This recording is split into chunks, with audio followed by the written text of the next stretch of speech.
हाँ जी, नमस्कार आप सभी को। आप सभी का स्वागत है अपने इस संस्थान ग्रैंड मास्टर 360 पर।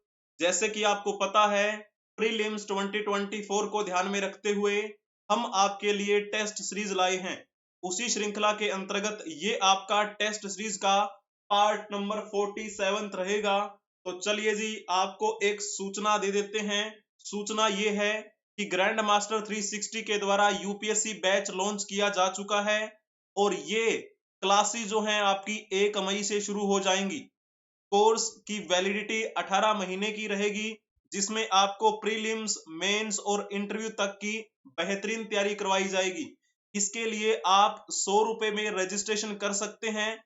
इसके बदले में आपको 3 दिन की फ्री डेमो क्लासेस मिलेंगी। तो इस 3 दिन की क्लासेस से आप ये अंदाजा लगा सकते हैं कि आपको कोर्स खरीदना है या नहीं। तो रजिस्ट्रेशन कर सकते हैं आप। यहाँ पर व्हाट्सएप नंबर दिया गया है और मेल आईडी प्रोवाइड करवाई गई है, इसके माध्यम से आप संपर्क कर सकते हैं। वहीं पर ग्रैंड मास्टर 360 की ऑफिशियल वेबसाइट का लिंक भी दिया गया है, इसके माध्यम से भी आप कांटेक्ट कर सकते हैं।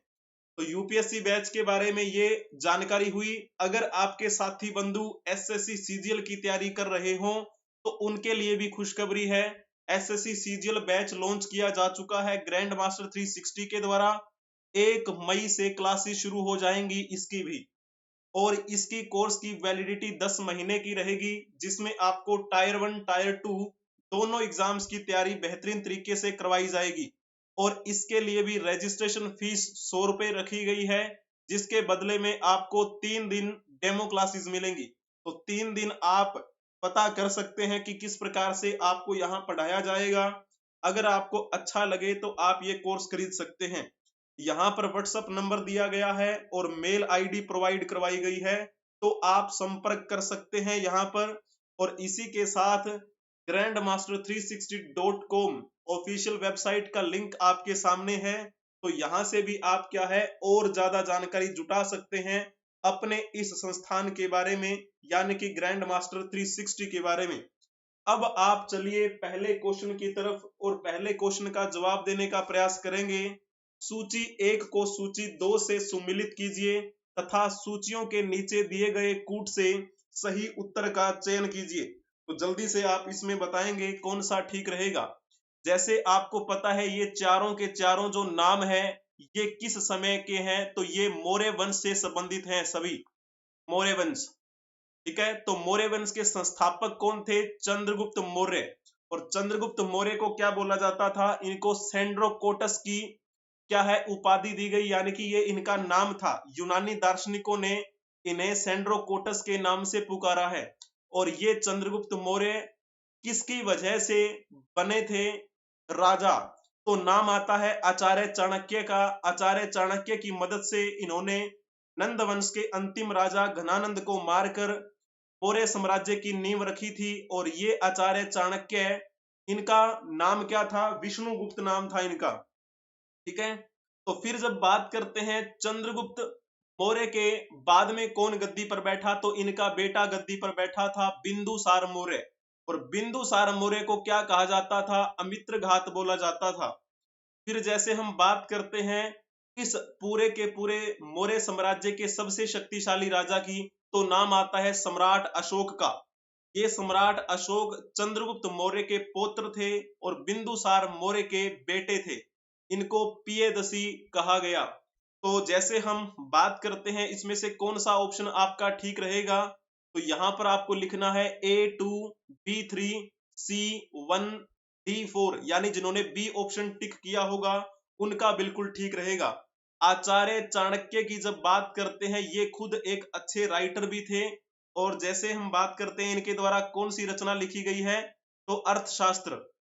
इसमें मौर्य साम्राज्य के शुरुआती दौर की राजनीतिक गतिविधियों के बारे में, सामाजिक गतिविधियों के बारे में जानकारी मिलती है, ठीक है। नाम है इसका अर्थशास्त्र, लेकिन ज्यादातर जानकारी राजनीतिक परिप्रेक्ष्य में इसमें मिलती है।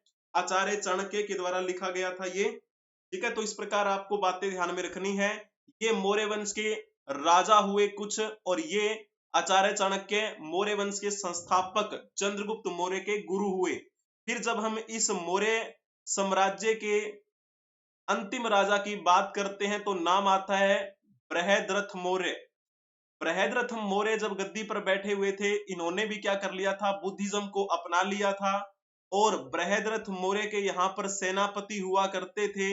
सेनापति का नाम क्या था आपको पता है, उनका नाम था पुष्यमित्र शुंग। पुष्यमित्र शुंग ने अपने राजा बृहद्रथ मौर्य को मार दिया था और फिर यहाँ पर नए वंश की स्थापना कर दी थी, जिसे हम शुंग वंश के नाम से जानते हैं। ठीक है जी, इस प्रकार आपको बातें ध्यान में रखनी है। तो मौर्य साम्राज्य से पहले कौन सा वंश था, नंद वंश। तो नंद वंश का अंत किसने किया था, चंद्रगुप्त मौर्य ने अपने गुरु आचार्य चाणक्य की मदद से।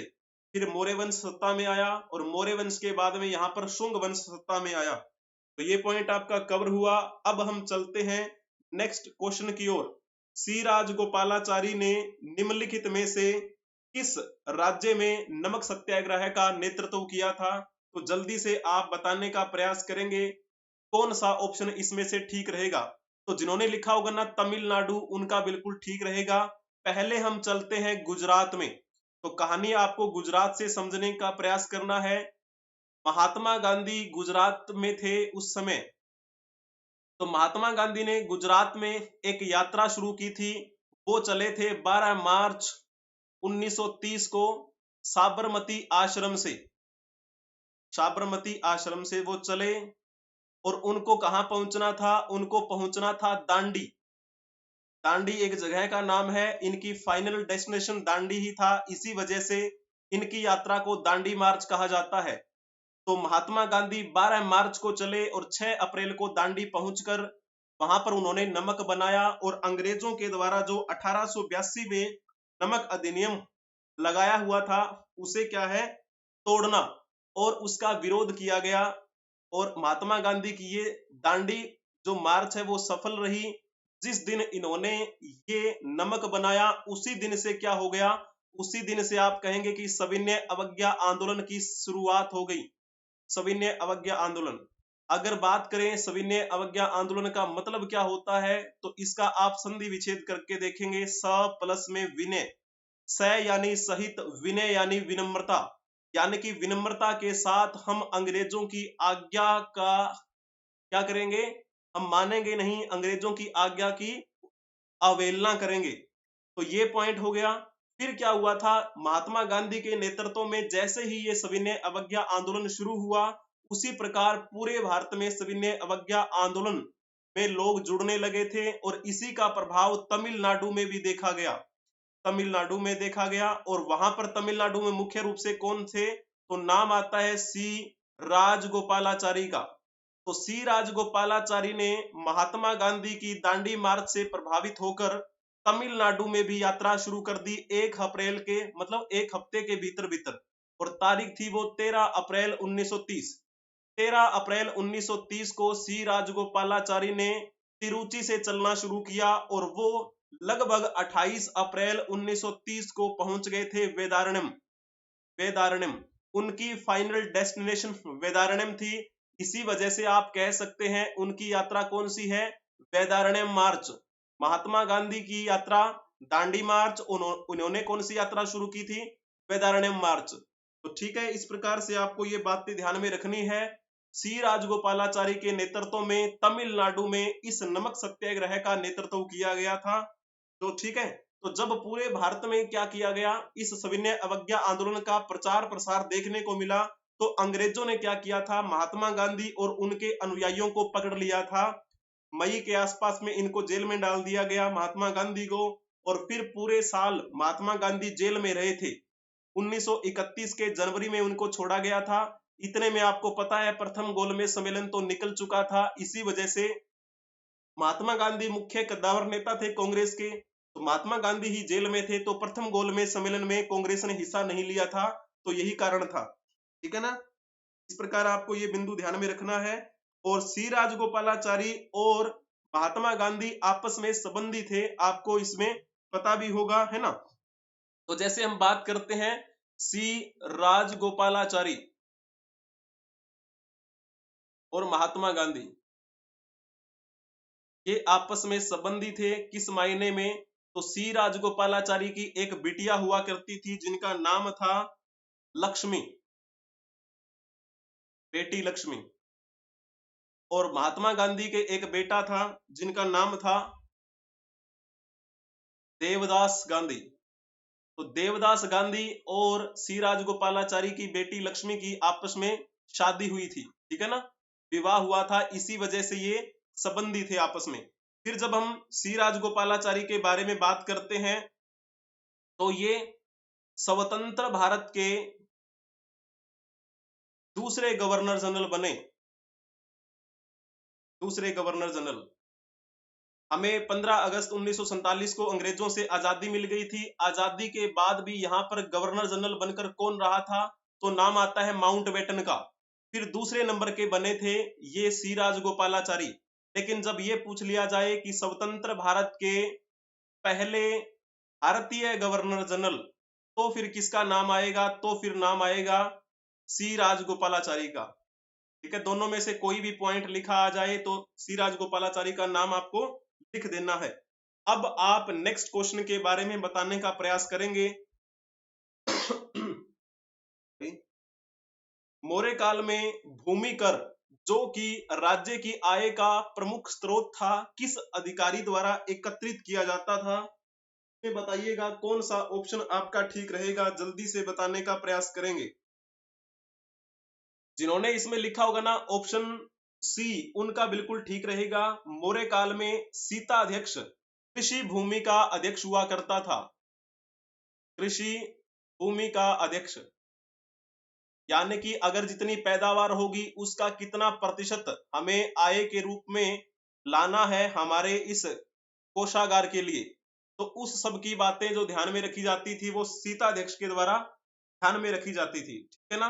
तो जैसे हम बात करते हैं हमारी भूमि जो हुआ करती थी, उस भूमि के बदले जो टैक्स लिया करता था वो कौन होता था, तो आप कहेंगे अग्रोनोमोई। अग्रोनोमोई कौन था? भूमि कर वसूलने वाला अधिकारी। ये पॉइंट भी आपका कवर हुआ, बहुत बढ़िया।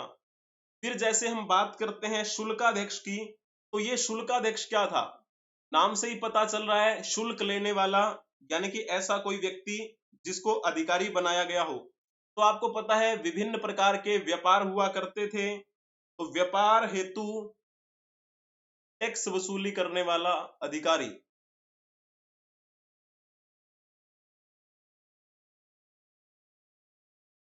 ये पॉइंट भी आपका कवर हुआ, बहुत बढ़िया। फिर जैसे हम बात करते हैं अक्राध्यक्ष की, तो ये अक्राध्यक्ष कौन हुआ करता था? वैसे कई बार इसको ऐसे अकाराध्यक्ष भी लिखा जाता है, अकाराध्यक्ष। तो जो खानों में काम करते थे ना, तो उन खानों में काम करने वालों पर नियंत्रण रखता था, यानी कि खानों का नियंत्रण इसके हाथों में होता था, अकाराध्यक्ष के हाथों में होता था।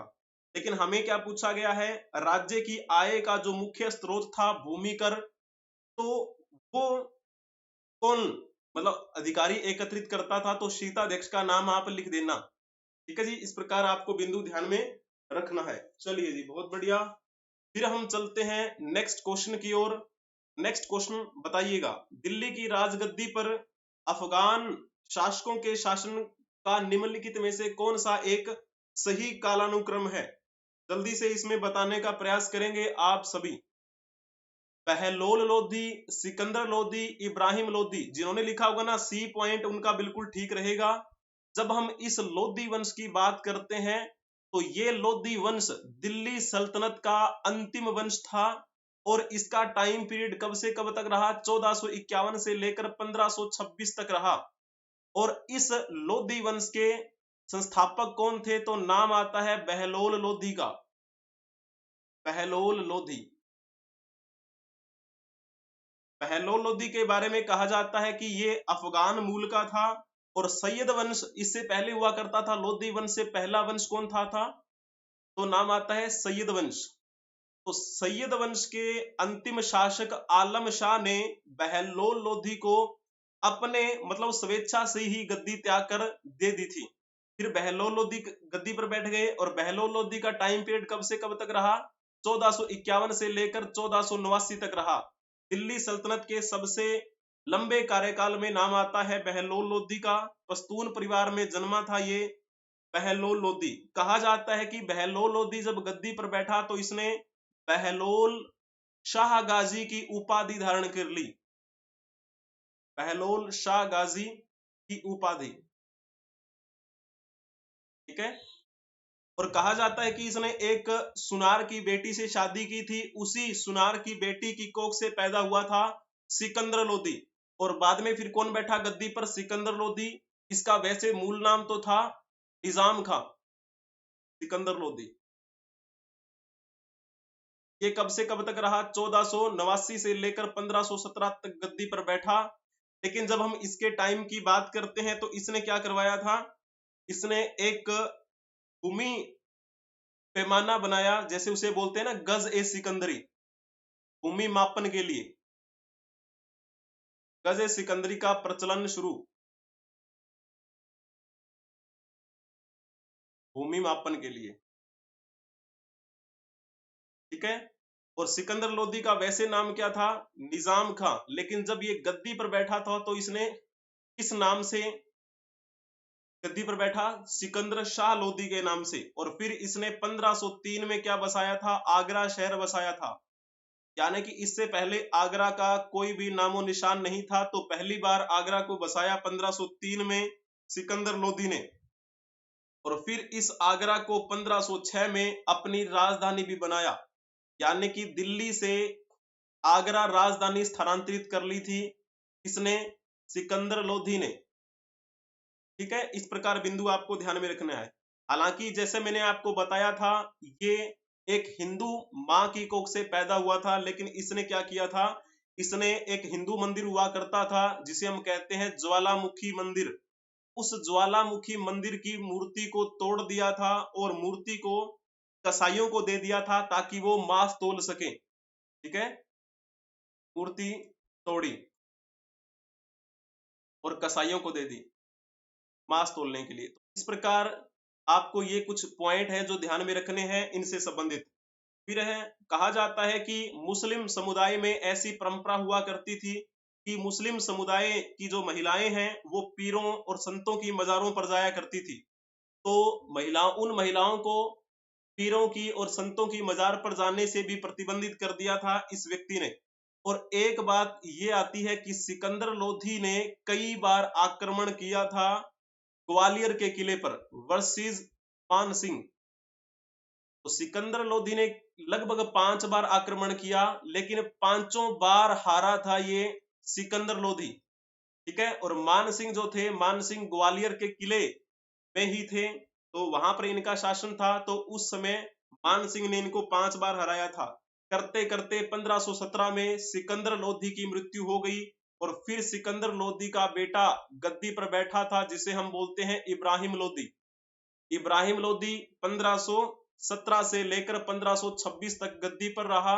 और ये इब्राहिम लोधी इस सिकंदर लोधी का छोटा बेटा था। और जैसे बात करते हैं जब ये गद्दी पर बैठा तो 1518 में फिर लड़ाई हुई थी जिसे हम खातौली की लड़ाई बोल देते हैं। खातौली की लड़ाई किसके साथ हुई थी? तो नाम आता है सिसोदिया राजवंश के महानतम राजा, क्या नाम आता है उनका? बताइए जरा। इब्राहिम लोधी वर्सेस राणा सांगा। हाँ, इब्राहिम लोधी वर्सेस राणा सांगा। कहा जाता है कि राणा सांगा जो थे वो इसमें जीत गए थे, लेकिन जीत के बावजूद भी वो इस महीने में हार गए क्योंकि उन्हें गद्दी प्राप्त नहीं हुई। कैसे न कैसे करके इब्राहिम लोधी फिर गद्दी पर बैठ गया। फिर बाद में कहा जाता है कि इस इब्राहिम लोधी के चाचा हुआ करते थे आलम खान, वो काबुल की तरफ भाग गया और उसने न्योता दिया था बाबर को भारत में आने का। फिर लड़ाई हुई थी 21 अप्रैल 1526 को, प्रसिद्ध लड़ाई हुई जिसे हम क्या बोल देते हैं? पानीपत की पहली लड़ाई। पानीपत की पहली लड़ाई। और पानीपत वर्तमान की दृष्टि से कहां है? तो आप कहेंगे ये हरियाणा में पड़ता है। हरियाणा का एक डिस्ट्रिक्ट है पानीपत, तो वहां उस क्षेत्र में ये लड़ाई हुई थी इब्राहिम लोधी वर्सेस बाबर। तो इसने क्या किया, बाबर ने इस युद्ध में तोपों का इस्तेमाल किया, बारूद का इस्तेमाल किया। बाबर के दो मुख्य तोपची हुआ करते थे, एक का नाम था अली और एक का नाम था मुस्तफा। तो बाबर ने इस प्रकार अपना ये पानीपत का पहला युद्ध जीत लिया और इब्राहिम लोदी को मार दिया। और आप कहेंगे कि दिल्ली सल्तनत का ऐसा सुल्तान जो युद्ध भूमि में मारा गया, तो आप कहेंगे इब्राहिम लोदी। इब्राहिम लोदी का मकबरा भी वहीं बना हुआ है, पानीपत में ही।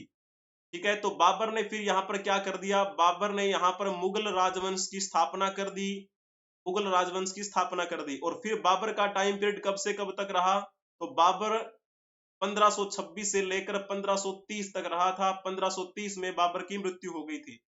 लेकिन बाबर की बेटी जो थी, उसका कहना है कि बाबर को मारा गया था, उसकी हत्या की गई थी, आकस्मिक मौत वो नहीं थी। ठीक है, तो वो अलग कहानी है, आप पढ़ते ही होंगे उसमें। तो बाबर ने फिर अपनी एक आत्मकथा लिखी थी, तुजुक ए बाबरी, जो मूल रूप से तुर्की भाषा में लिखी हुई थी। और इस तुर्की भाषा में लिखी हुई बाबरनामा का फारसी में अनुवाद कब किया गया था, तो अकबर के समय में किया गया था, जब अकबर ने वहां पर अपना एक डिपार्टमेंट शुरू किया था, जिसे हम कहते हैं ट्रांसलेशन डिपार्टमेंट, हिंदी में कहें तो अनुवाद विभाग। तो उस समय इसका फारसी में अनुवाद हुआ था।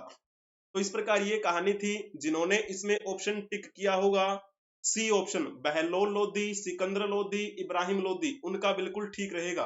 ठीक है ना, तो सिंपल सी बात है, 1451 से लेकर 1489 तक बहलोल लोदी, 1489 से लेकर 1517 तक सिकंदर लोदी और 1517 से लेकर 1526 तक इब्राहिम लोदी। टोटल इसमें 3 ही सुल्तान हुए थे। दिल्ली सल्तनत का अंतिम वंश लोदी वंश का अंतिम सुल्तान इब्राहिम लोदी युद्ध भूमि में जैसे ही मारा गया, वैसे ही यहाँ पर मुगल साम्राज्य की नींव रख दी गई थी, इसके द्वारा, बाबर के द्वारा। अब आप इसमें नेक्स्ट बताने का प्रयास करेंगे कौन सा ऑप्शन ठीक रहेगा। ये आपका यूपीएससी में पूछा गया क्वेश्चन है। भारतीय स्वतंत्रता संघर्ष के संबंध में निम्नलिखित घटनाओं पर विचार कीजिए। तो हमें घटनाओं का सही क्रम लिखना है। तो सबसे पहले हम बात कर लेते हैं द्वितीय गोलमेज सम्मेलन के बारे में। ये द्वितीय गोलमेज सम्मेलन कब हुआ था, तो ये 7 सितंबर 1931 से लेकर 1 दिसंबर 1931 तक चला। आपको पता है महात्मा गांधी को जनवरी 1931 में छोड़ दिया गया था, क्योंकि उन्हें सविनय अवज्ञा आंदोलन शुरू करने की वजह से पकड़ लिया गया था। फिर जैसे ही उनको जनवरी 1931 में छोड़ा गया, महात्मा गांधी और उनके अनुयायी इकट्ठे हुए इलाहाबाद में। फिर 5 मार्च 1931 को महात्मा गांधी और इरविन के बीच में समझौता हुआ और समझौते के तहत महात्मा गांधी ने स्वीकार किया कि वो दूसरे गोलमेज सम्मेलन में हिस्सा लेंगे।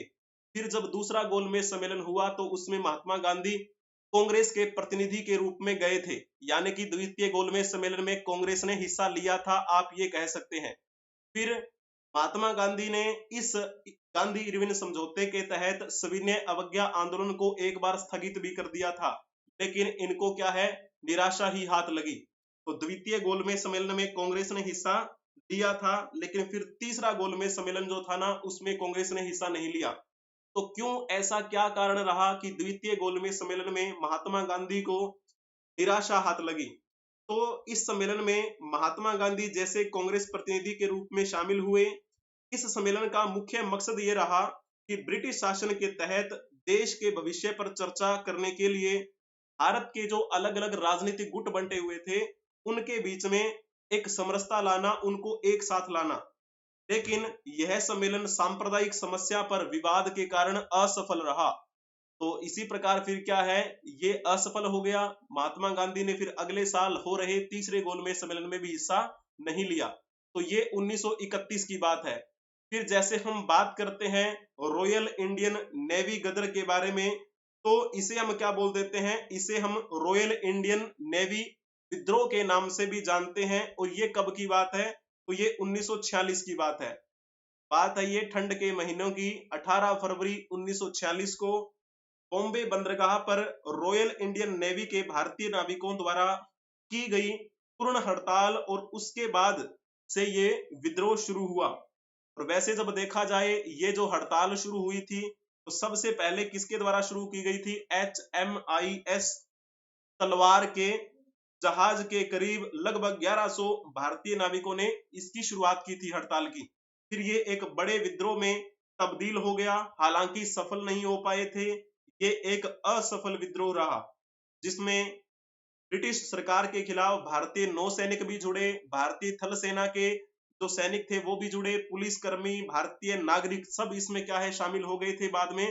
लेकिन फिर भी क्या है, ये एक असफल गदर रहा, एक असफल विद्रोह रहा ब्रिटिश सरकार के खिलाफ। फिर चलते हैं हम तीसरे पॉइंट को जानने के लिए। भारत छोड़ो आंदोलन का प्रारंभ कब हुआ था? 1942 की बात है ये।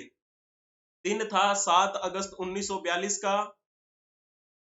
कांग्रेस के प्रतिनिधि इकट्ठे हुए थे ग्वालियर टैंक मैदान में और उसमें अध्यक्षता कर रहे थे मौलाना अबुल कलाम आजाद।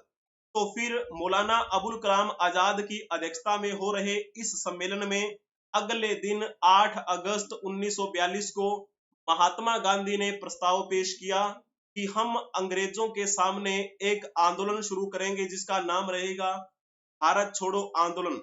फिर 8 अगस्त को इस प्रस्ताव पर विचार विमर्श किया गया और अगले दिन 9 अगस्त 1942 को महात्मा गांधी के नेतृत्व में ये आंदोलन शुरू हो गया। और इसी आंदोलन के दौरान महात्मा गांधी ने नारा दिया था कि करो या मरो। ठीक है ना? तो इस प्रकार आपको ये बिंदु ध्यान में रखने हैं। कहां पे इस आंदोलन की शुरुआत हुई थी? ग्वालियर टैंक मैदान में। उसे हम क्या बोल देते हैं? उसे हम अगस्त क्रांति मैदान बोल देते हैं। अगस्त क्रांति मैदान, यानी कि जहां से ये क्रांति शुरू हुई। और इस भारत छोड़ो आंदोलन को अगस्त क्रांति भी बोल देते हैं। ठीक है, तो अब इसको देख लीजिए सही कालानुक्रम कौन सा रहेगा। तो सबसे पहली घटना है द्वितीय गोलमेज सम्मेलन 1931। उसके बाद में भारत छोड़ो आंदोलन। फिर आता है रॉयल इंडियन नेवी में गदर, यानी कि 1, 3 और 2। जिन्होंने इसमें ऑप्शन टिक किया होगा ना, सी ऑप्शन, उनका बिल्कुल ठीक रहेगा। फर्स्ट, थर्ड एंड सेकंड, इस प्रकार घटनाक्रम आपका ये रहेगा। तो चलो जी, अब आप इसमें नेक्स्ट क्वेश्चन बताने का प्रयास करेंगे। अलाउद्दीन खिलजी के नियम सेनाध्यक्षों में से कौन सा तुगलक वंश का प्रथम सुल्तान बना? तो आपको पता है तुगलक वंश का संस्थापक कौन था? तो नाम आता है गाजी मलिक का। गाजी मलिक, ये एक उपाधि दी गई थी किसको? गाजी तुगलक को। एक मिनट लिख देते हैं, गाजी मलिक। वैसे इसका नाम क्या था? गाजी तुगलक, या फिर अगर नाम लिया जाए तो ग्यासुद्दीन तुगलक। ग्यासुद्दीन तुगलक ये अलाउद्दीन खिलजी के यहाँ पर सेनापति हुआ करता था। जब अलाउद्दीन खिलजी गद्दी पर बैठा हुआ था, आपको पता है अलाउद्दीन खिलजी का टाइम पीरियड 1296 से 1316 तक रहा, यानी कि जिस समय अलाउद्दीन खिलजी सत्ता में था उस समय इसने अपने सेनापति ग्यासुद्दीन तुगलक को दीपालपुर एरिया में नियुक्त किया हुआ था, क्योंकि उस एरिया में क्या था, मंगोलों का आक्रमण होता रहता था। इसी वजह से इसने नियुक्त किया ग्यासुद्दीन तुगलक को, क्योंकि ग्यासुद्दीन तुगलक बड़ा ही शक्तिशाली था। कहा जाता है कि इस दौरान इसने मंगोलों को क्या है, छठी का दूध याद दिला दिया था, ऐसा कहा जाता है। फिर जब अलाउद्दीन खिलजी को पता लगा कि मेरा ये सेनापति इतना शक्तिशाली है, इसी वजह से खुश होकर उसने इसे गाजी मलिक की उपाधि दी थी। फिर आपको पता है 1316 में अलाउद्दीन खिलजी की मृत्यु हो गई और फिर इसमें अलाउद्दीन खिलजी के बाद में 2 सुल्तान हुए थे। ठीक है, और जो अंतिम सुल्तान था जिसका नाम लिया जाता है हुमायूं कुछ करके, है ना। तो फिर गाजी मलिक ने उस खिलजी वंश के अंतिम सुल्तान को मार दिया था और गद्दी हासिल कर ली। और आप कहेंगे तुगलक वंश की स्थापना कब की? 1320 में। और 5 साल तक शासन किया था ग्यासुद्दीन तुगलक ने, ज्यादा लंबे समय तक नहीं चल पाया था।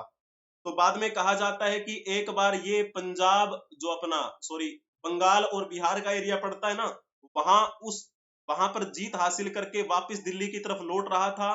तो दिल्ली में आने से पहले वो वहां रास्ते में ठहरा लकड़ी के बने हुए महल में। वो लकड़ी का महल इसके बेटे जोना खां ने बनाया था।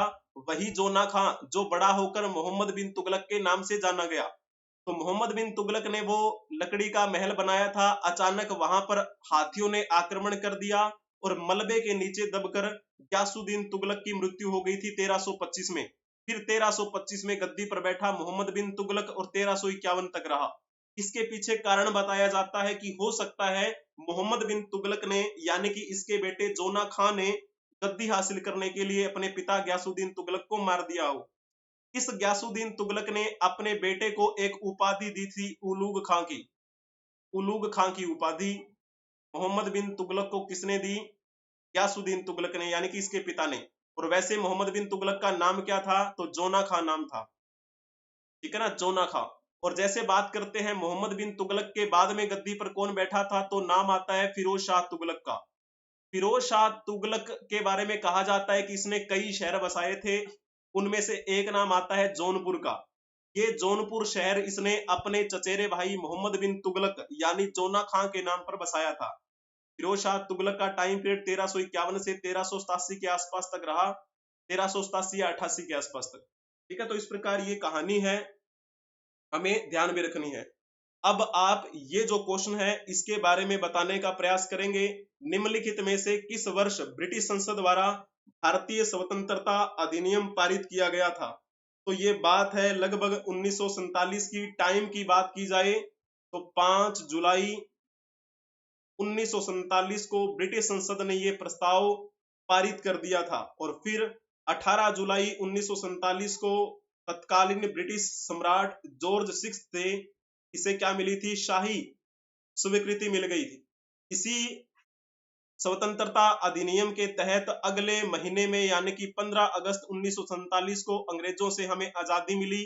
और उसी के साथ क्या हो गया था? पाकिस्तान हमसे अलग हो गया 14 अगस्त 1947 को, ठीक है। तो इस प्रकार से क्या है, हमें ये भारतीय स्वतंत्रता अधिनियम से बातें जो है वो ध्यान में रखनी है।